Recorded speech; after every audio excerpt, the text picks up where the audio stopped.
Today's going to be a get ready with me video. I'm going to show you how I created this look right here, and we're going to be talking about everything from my upcoming trip to Dubai.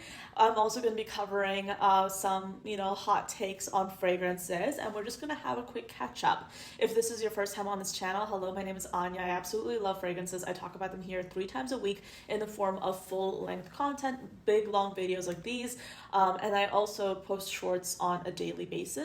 And if you're interested in learning more about my life and seeing more of my style and seeing more of my shorts and short form content specifically, I have content on TikTok and Instagram under the username ANECHKAFRAGRANCES. And in addition to that, I actually do run a podcast. It's called The Fragrance Report.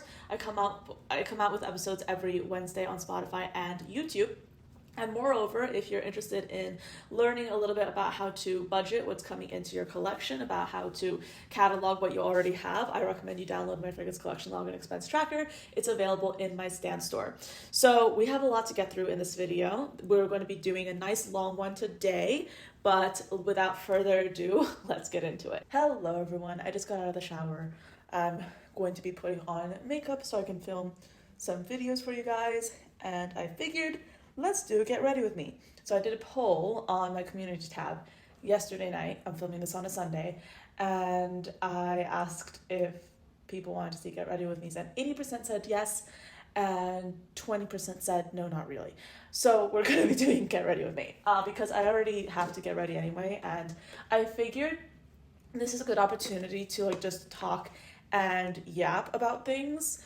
But since I'm now down to filming publishing 3 to 4 videos a week, there's some topics that I wouldn't necessarily want to dedicate a full video to, but would be fun to talk about with you guys. So this is kind of where they're gonna live, in a get ready with me, I guess. So that's what we're doing. And yeah, so by the way, I will be posting the links to what I'm using on my face in the description box. I didn't do that the last time I did get ready with me. Very bad of me. But I'm gonna do it now. What I can tell you is that I use these 2 products. One is an SPF oil, but I use them on my face pre-makeup, and it makes a world of a difference. I get complimented on my skin all the time, in real life, constantly. And it's because I use, basically, this is so bright right now, let me adjust this. Basically, I use an oil on my face that has SPF infused in it and a moisturizer. And it literally makes such a big difference. I was doing my makeup in a rush yesterday, and I didn't do this step, and my face looked so dry. So yeah, that's what we're doing now. A few things. So I kind of want to do this get ready with me to chat with you about some unpopular or some hot takes on fragrances that I've wanted to talk about, that I've kind of mentioned on TikTok. But I also just wanted to catch up with you and talk to you about some things that are coming up. I have dropped hints in a few videos that I'm going to Dubai and another place as well, which I think I'll probably mention it either when I'm there or when I get back. But I'm going to another country, not just Dubai, not that Dubai is a country. I'm going to another place in the Middle East that's not just Dubai, because I am going for Beauty World. I'm going to Dubai for Beauty World. I'm also going to be going to another area in the Middle East as well. I don't think I'm going to share where I'm going until I'm there. But yeah, I'm really excited. By the way, my nail polish is chipped, but the reason why it's chipped right now and I haven't fixed it is because I still need to blow dry my hair, because I was just in the shower. So that's why, if you're noticing at all. But yeah, my nails look terrible. But anyway, so yeah, I'm going to Dubai, then another part of the Middle East, and it's kind of interesting because I am doing it by myself. I actually solo travel a lot. Most of my travel is solo travel. I rarely travel with other people, and there are a few reasons behind that. And I think when I come back, I want to do another get ready with me where I talk about my experiences solo traveling and perhaps give some tips if that's of interest to you. I was going to possibly do that now, but then I was I kind of feel I need to go to my Middle Eastern trip and then come back to be able to actually give you some concrete tips. Something that I have never done, and I just ruined this, but I have never traveled to the Middle East by myself. So that's going to be a new situation. I've actually never traveled to, I've never solo traveled out of Europe. So it's going to be new. It's going to be interesting. So I'm going to come back, obviously. I'm going to tell you all about it. I'm excited. It's going to be great. I was up until like the wee hours of 12 a.m. Last night. Literally just, wow, that's dark. Literally just writing out my itinerary for what I'm going to be doing, because traveling, especially solo travel, takes a lot of hard work and planning. So yeah, that's that on that. So yeah, what else? So I'm excited about seeing all these brands at Beauty World. I'm excited about seeing the fragrances. I think it's going to be lots of fun. Something that I want to note is that it's really interesting going to these conferences, because I think what a lot of people, a lot of people assume, I think, that because, especially of social media, that the only way to go to these conferences is if you are invited by a brand. And that is a good way to go for free. I'm assuming. I've never been invited by a brand to go to these things, but there are actually people at these places that just love fragrance. So if you are someone who's looking at all these conferences like Scent Explore, Essence, Perfume Week in Paris and in Grasse, and Shanghai Perfume Week, all these conferences. There's another one coming up in Chicago. You can actually go without being a content creator, without being an influencer. You just sometimes have to pay your way, and that is fine. Or some places offer tickets for free. So like Beauty World, I think. So I've never gone to Beauty World, so I can't like share my experience, but like the ticket that I got is a free ticket. So yeah, I'm excited. And if you are also a micro influencer, if you are watching, hi, yeah, you can actually go. You just have to get a media pass, and you just have to get it ahead of time. So yeah, it's totally accessible and totally possible to go to these places, like, and to go and have these experiences. You just have to like essentially just pay for it, which is, if that's like what's in your budget, fine, and like that's like something that I personally just really enjoy doing. I love going to these conferences and events because it's a great way to network and to meet people in person, because what people I think don't realize is that the fragrance industry is actually quite small. It is really, really small. Everyone seems to know like everyone, and if you go to these events like repeatedly enough, people will start recognizing you, and it's really I guess it's like really easy to just be in the same rooms with people who are huge and big, and who you would never really would have been able to stand out in front of if you were just trying to comment on their post or like even DM them. It's a lot easier just to talk to these people in person and interact with them, and that's the positive of going to these events in person. And I've like literally forged so many amazing relationships that have benefited me just by going to these places and chatting and interacting with these people, and it's truly a great experience. So yeah, I mean, like, it's just something that I love doing. It's funny because it's also been a really great opportunity for me to just like travel around and visit all these places, because another thing about solo travel, and again, this is kind of turning into like a solo travel video, but another thing about solo travel that is really useful is if you are going to a place by yourself. Where's my eyeliner brush? What's nice is that if you are a solo traveler and you're going to these places, you're going to these events, then you can essentially have that be your activity, and then explore the place that you're in kind of around that activity that you're doing. So yeah, I've definitely done that as well. It's a lot of fun, and yeah, definitely recommend it. So anyway, yeah, I'm excited about seeing all these brands. I think it's going to be interesting because a lot of these brands are really new.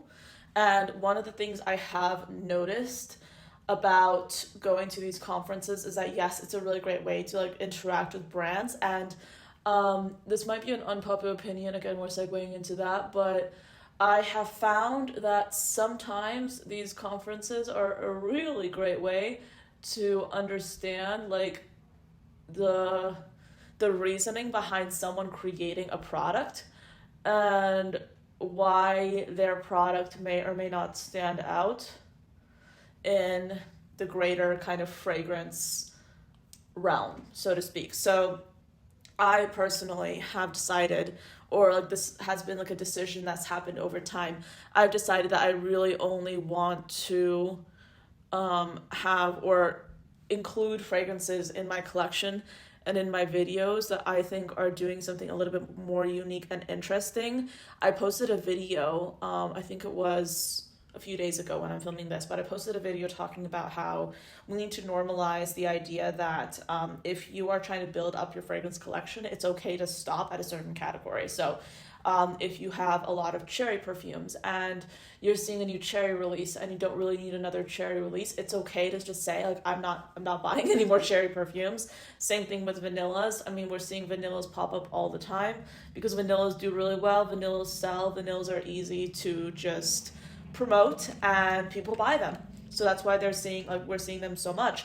And I think it's worth normalizing, taking a step back and being like, hey, I don't need to add this to my collection. I don't need another chocolate perfume. There is like, I don't care how you're marketing it, how you're like promoting it. I don't need another one in my collection. And if you feel like you do, that's totally fine as well.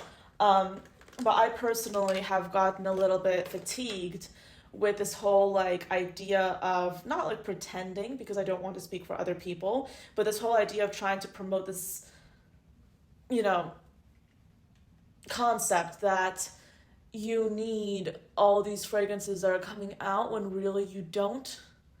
I mean, again, this might be another hot take, but personally, the idea of having a wall of fragrances in my home has always stressed me out. Or the idea in my head has always stressed me out. Like I can know a few people that have that and like they love it, and I think that's so cool and that's so amazing for them. But for me, it's just like it would be so anxiety inducing. I feel like Monica. Everyone knows Monica Tan, but you know how she has like that fragrance. She basically moved her fragrance closet into her office, like at Kayali headquarters. So she has like her collection of thousands of fragrances. I think she's trying to break the world record, but she has her collection of thousands of fragrances and it's not in her house, it's in an office, which I love because I mean, we don't know, like I don't think she's really shown her personal collection, like what she has at her house.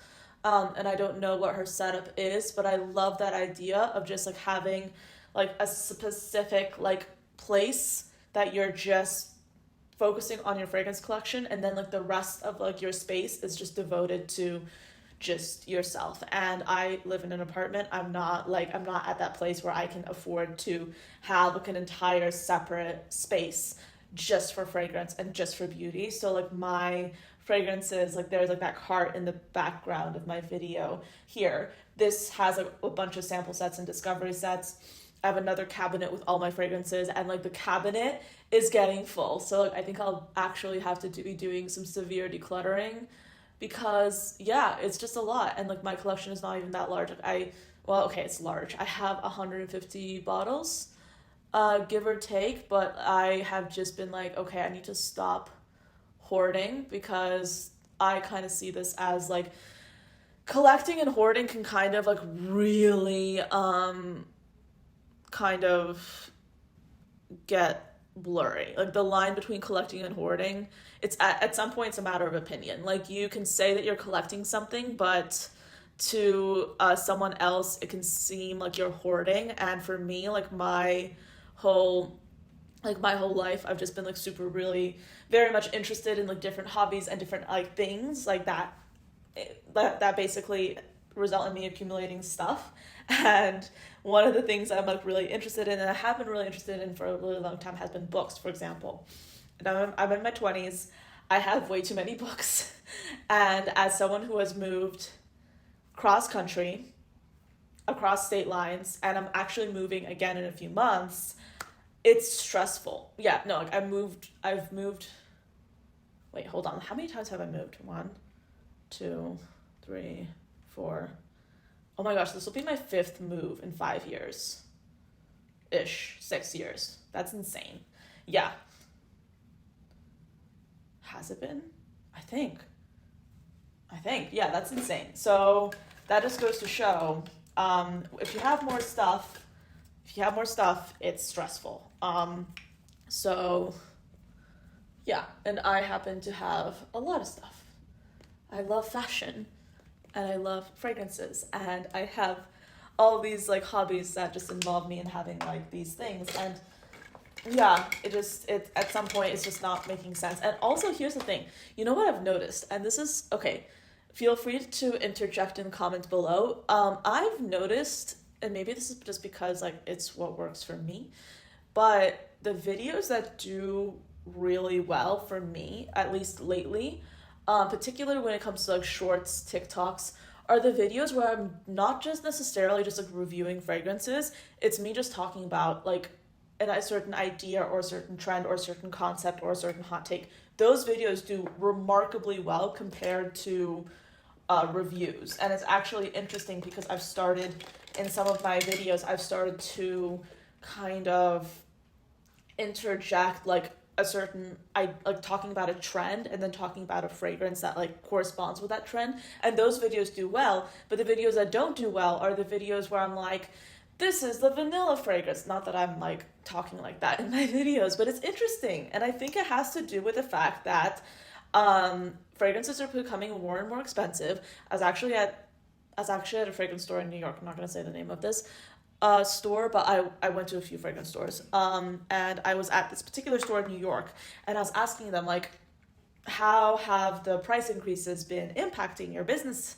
And they told me, because like with tariffs and all that, I mean, things have been changing rapidly. And the representative told me, he's like, actually, we constantly have to switch out our pricing on the fragrances because the pricing just keeps going up and up, and we're constantly updating the pricing on our fragrances, but no one has really noticed so far. And I thought that was interesting because I think we're just like all kind of like becoming a little bit, what's the word? I think we're being a bit shell-shocked by how expensive everything is, that fragrances in our minds, we're like, oh, this has always been expensive, so we're not going to notice these prices increasing. When in reality, I think it's because like I see so many fragrances on a regular basis. It's kind of interesting because like I've conditioned myself in my head to be like, by the way, this is like eyelash glue, it just got stuck here, we're just going to ignore it. But I've conditioned myself to be like, okay, this fragrance, in my mind, I think it would be priced at around like $150 or $100. And then I'm seeing it and it's like priced at $200. I'm like, oh, is my like sense wrong? But then I'm like, oh, we have price increases. And as international brands come into the U.S., the tariffs and all these fees are reflected in the final price, and it's becoming a little bit haywire. And I don't want to talk about politics here. I think objectively we can all say that prices are increasing, and it's interesting because I think that we can talk about the lipstick effect. And the lipstick effect, and I've done a few videos on it already, but the lipstick effect is basically the phenomenon that in times of economic uncertainty, people will start to go towards like small luxuries. They will start to really gravitate towards these kind of like little things. Like instead of buying a home, they're going to want to buy like lipstick or fragrances. And I think that concept is interesting, but when all like the prices of everything are rising, is the lipstick effect really going to be as relevant in 2025 as it has been historically? So I'm interested to hear your thoughts on that as well in the comments below.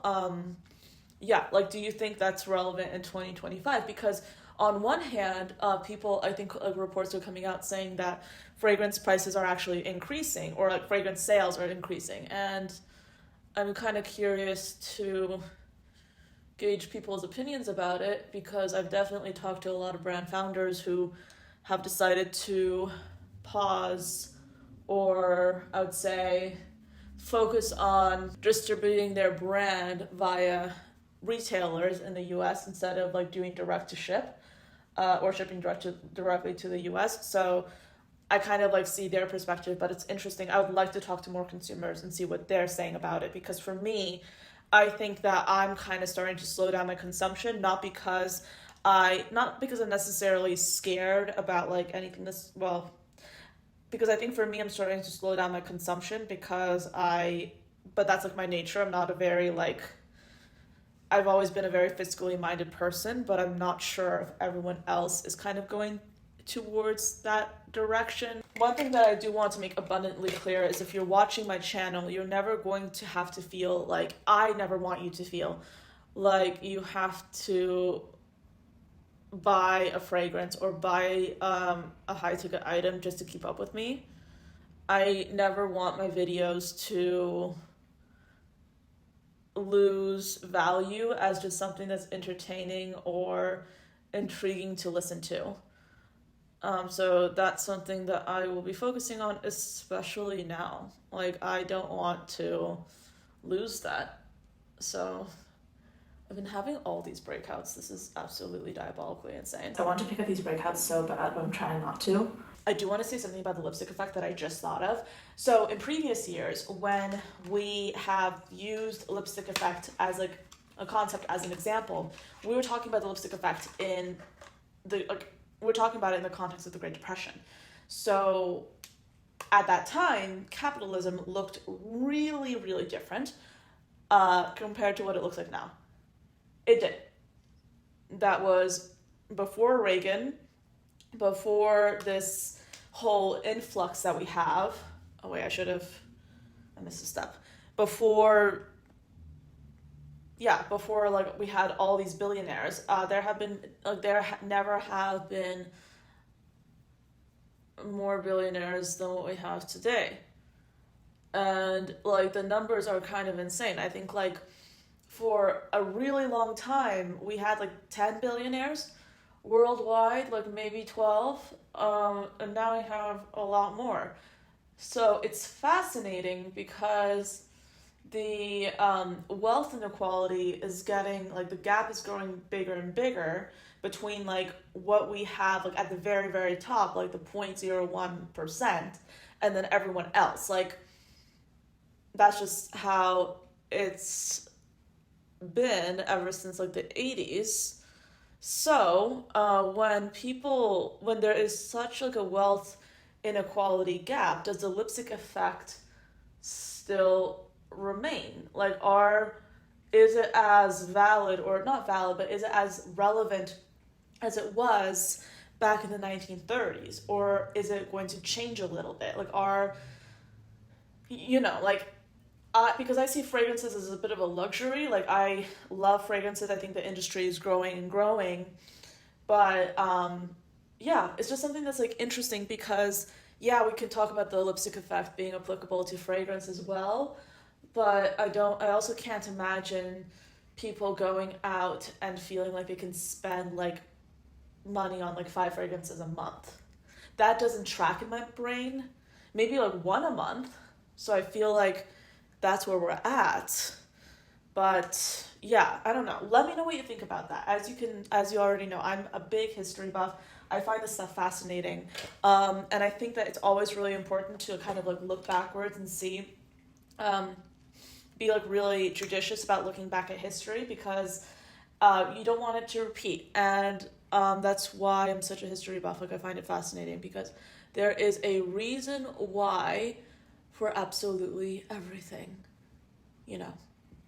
everything. Nothing happens on accident, unless it does. I guess that sounds so weird. But there's a reason for everything, and I consider it so utterly fascinating. Like, I think in last week's episode, last week's fragrance report episode, I was talking about how Marilyn Monroe was like one of the first celebrity endorsements for a product. She endorsed Chanel number 5, and it was an unpaid advertisement. It was just her showcasing like what she liked, and she was talking about a fragrance that she used, which was Chanel number 5, and that became legendary. So compare that. Back then, they didn't really have celebrity endorsements in the same way we do now, and then compare that to like now everyone's getting an endorsement, or everyone has some kind of sponsorship, or not everyone, but like a lot of people do. So it's interesting, it's fascinating. Like I said, everything happens for a reason. There is like a precursor to everything, and all these like little building blocks come together, and they end up just like shifting how we look at everything around the world. And I think that's really, really interesting.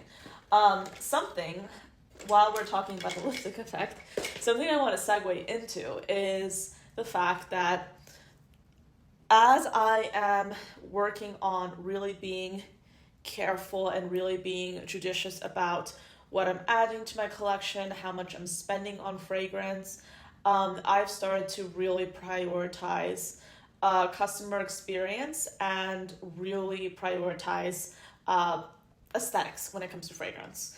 And I think that as fragrance brands start popping up and as they start needing to compete with the other fragrances on the market, we'll start to see more of a push towards aesthetics and like the whole concept that you're not just buying a fragrance, you're buying an experience. And I think that's what we'll start seeing more of, because I've noticed that even brands that are super new are focusing on the look of the fragrances, are focusing on the bottles, when in previous years a lot of like niche brands would kind of like the new niche brands, they would just have like for example, they would have a sticker, or they would have like a very simple kind of bottle design, and then they would develop it, then they would repurpose it, then they would improve the bottles. So for example, Merce's Office is a great representation of this, because if you remember when she came out with her brand, she had like this very like basic kind of like square bottle, and then as her brand grew and expanded, where's my lash glue, she created like these really beautiful like ornate faceted bottles. And I still have her old bottle design, but that's an example of a brand that did really well, so she was able to turn around and invest back into the customer experience. But I think as like the field gets more competitive because more brands are coming out, and they need to stand out, we'll start to see more brands focus on like what makes them unique, and their ability to do that is what's going to determine whether or they're going to be successful or not. So my camera died right as I was doing my lashes, and I decided to just go ahead and blow dry my hair. Or I would say this is a blowout-ish. Yeah, I guess like this is a blowout. Might I add, I love my hair today. Like I feel like I look good. Literally. It's kind of funny because I have identified that whenever I'm feeling off or whenever I'm feeling like not my best, it's probably because my hair doesn't look good. And I mean, okay, not like all the time, but good hair can solve so many problems. And yeah, whenever I feel off, it's always because it's like right the day before, or not always, but a lot of the time, it's right before I am washing my hair, like right when I'm having like that like weird kind of like not great hair day. But yeah, that's it for this video. That's it for this kind of quick get ready with me. I don't know how quick this was. I feel like I've been filming this for over 30 minutes. But let me know what you thought of what we talked about. I think the lipstick effect is really interesting because I think that as we look at what's going on in the world, it's really interesting to kind of see how people's behaviors shift, or how people kind of go about their lives in response to what's going on around them. And I think the luxury sector is a really interesting tell to kind of identify what is going on. I think it's fascinating. Let me know what you think of what we talked about in the comments below. If you are looking to stay caught up on my shenanigans, what I'm doing in the Middle East, I'm so excited about this trip. Like like, let me tell you, I am someone who loves a good adventure. I am someone who's always looking to get out of my comfort zone. And I love history. I love culture. I love learning new things. I love food. And I'm so excited about all these things and about experiencing them in person. Like, this is the kind of trip that a few years ago I would have been so scared to do, especially by myself. But like, okay, like this is me. We're having an eat, pray, love all the way to the Middle East. That's what I've been telling everyone in my life. But anyway, that's it for this video. Thank you for watching till the end, and I'll see you next time. Bye.